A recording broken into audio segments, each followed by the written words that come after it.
Hey guys, Drifter here. Today I wanted to share with you some Advanced Warfare gameplay. Today we're looking at some single player from Seoul, South Korea, the map Induction. If I sound a little bit different than normal, that's because I'm using my travel microphone and I'm a little bit hoarse because I just got in from the Austin X Games watching the Pro Gaming, Pro COD event, MLG, all that sort of stuff, so I've been yelling a lot. If you didn't notice, that's not glass on the outside of this drop pod. Those are actually cameras and monitors. It's kind of a futuristic design concept that you'll see on airplanes pretty soon, and you saw a little bit in Titanfall.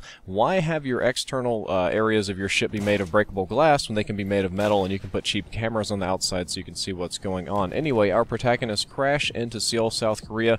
It is right in the middle of a war, very violent, very crazy looking, but in the interest of time, and especially of my hotel bandwidth here, I'm going to be skipping some of the more boring, let's look at the buildings and graphics and physics, sort of look at this panorama moments, and skip straight into the actual gameplay, because that is the most important part of any game, is not how pretty it looks, but how well it plays. And Advanced Warfare is kind of going for broke here. They're throwing everything in the kitchen sink at it. You do have your standard shoot the bad guys in the hallways moments. However, as you'll see very shortly, there's a whole lot of other crazy stuff. They kind of have this go big or go home attitude.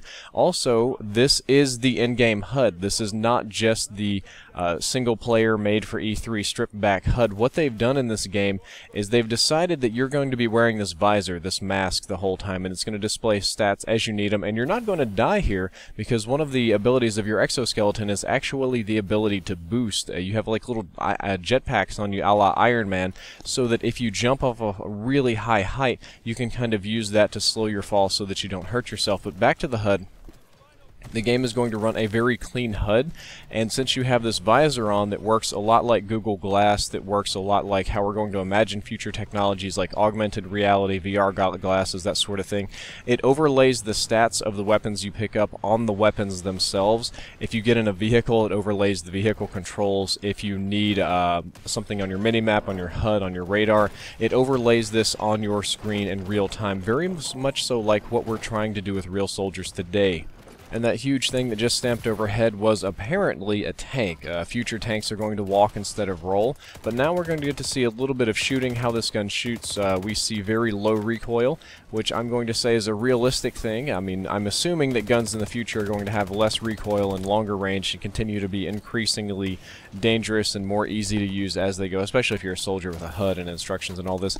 Did you see that everybody's double jumping? We're boost jumping. They're moving a lot differently than what a normal Call of Duty soldier would do, and that's because they're all wearing exoskeletons or XOs that give them the ability to double jump, triple jump, dash, all sorts of crazy things that we haven't seen yet.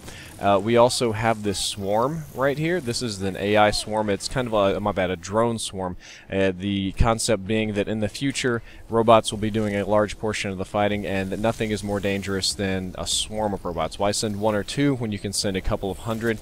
You also saw that the car was slightly highlighted there, and you could select the grab door option so that you can use a door as a shield. We're going to skip ahead just a little bit again. Apparently the developers had the same idea that I did, that I didn't really want to watch them march through the swarm with this drawer, and we're going to skip straight to some fighting. One thing you need to watch closely right here is that he is changing his grenades, and he selected some option on the grenade that allows it to scan the entire area.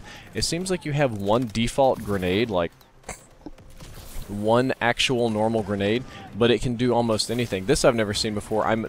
It seems like a sound weapon. Like, I wanted to call it a shotgun, but I don't think it's actually shooting buckshot or pellets. It seems like it's just blasting out a massive wave of energy or concussive force, like an explosion in your pocket. This is also pretty crazy. We have a shield that follows you, and when you shoot, it drops, and we're shooting lasers at people. This is what we would call an energy weapon. A laser is basically something that'll melt you or burn your skin or flesh and cut you into little pieces, so it kills very quickly. Perfectly accurate, no recoil, easy to handle, and the door is synced to your exoskeleton such that the millisecond you pull the trigger, it immediately drops. So we just did frag, and we have smart. We've selected smart grenades. They're kind of like an IMS in your pocket. You chunk them up in the air, and they seek and home and destroy people. This is one of the things that I've seen that scares me. I'm okay with low recoil weapons. I'm okay with jumping and dashing and running kind of weird because I grew up playing Quake and Unreal, but the smart grenades, you throw them up in the air. When it comes to multiplayer, I just see those as being like Sky IEDs or Sky IMSs. That's going to be difficult to balance until I see if it's even in multiplayer. I guess I can't really say if it's good or bad until I see the multiplayer and what it's got going on. I can't pass judgments, but I do believe it's going to be difficult to balance some of these things. Some of these things I think are going to be awesome and great in single player, and that they should just stay in single player and not come over and hang out in the multiplayer zone, like that shield that drops the second you want to shoot. I'm not sure if I'm such a big fan of that one either, or some of these exoskeleton abilities seem like they could be overpowered. I mean, we've already seen some cloaking and some other stuff in different trailers.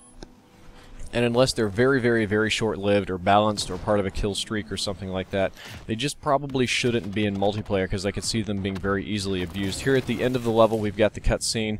That individual got his arm stuck in the ship. He blew it up anyway. And our protagonist just got a huge chunk of metal right square in the chest, kind of like we may have seen in other Call of Duty games, except instead of pulling a knife out of his heart like a crazy person, he's going to lay here and wait for help like somebody that has, you know, one inkling of intelligence. That is going to be the end of this gameplay level. One thing that you will see is that there's a pre-order bonus. If you pre-order the game, you get a custom exoskeleton and an EMS quantum weapon. My bad, an EM1 quantum weapon. I'm not sure how I feel about this, though I guess I should have expected it. As an older gamer, I don't really, I'm not really inclined to go along with getting things just for pre-ordering, or the earlier you get in and the more money you spend, the more things you get. As maybe like a dinosaur gamer, these weren't things when I started playing gaming, but pretty much every game does this now, so that's part of the deal, and it does indicate that you are going to have multiple different exoskeletons, and that we are going to have more energy weapons in the game that are kind of in their own class. I hope you enjoyed the commentary. I hope you enjoyed the video. If you did, don't forget to like, favorite, and subscribe. Drifter out.